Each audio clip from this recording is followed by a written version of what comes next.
Another day, another life. Ngayon ay huling araw ng Pebrero. Bago natin simulan ang araw, magagahan muna tayo.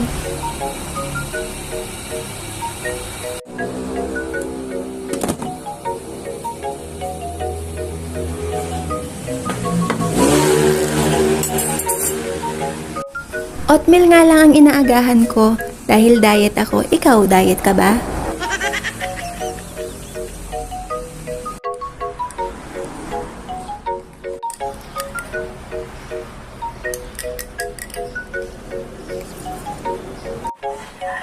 Malaking kaldero nga tong ginamit ko sa pagsasaing dahil may papakainin kami.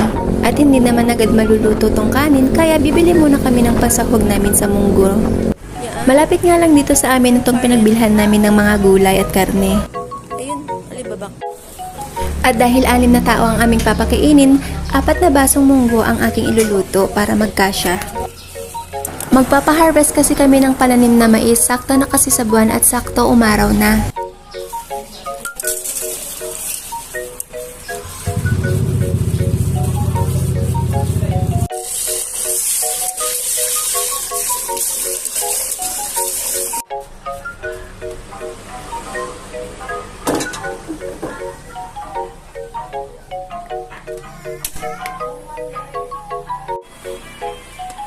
Ayan, luto na ang kanin.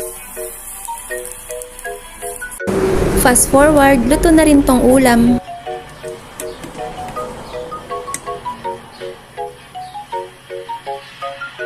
Bali ganitong gulay nga ang sasahog ko. Sa Ibanag, ang tawag dito sa amin ay alibabak. Sa inyo, anong tawag dito?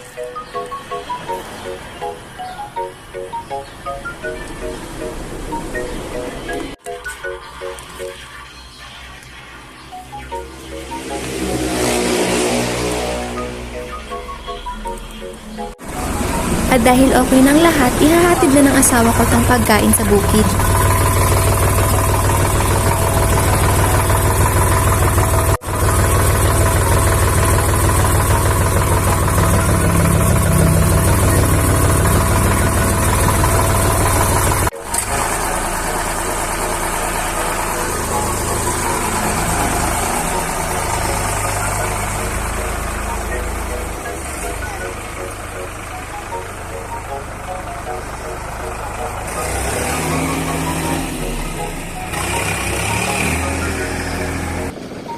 At dahil hindi ko naman mabibidyohan ang ginagawa sa bukid, sabi ko sa asawa ko, videohan niya na lang.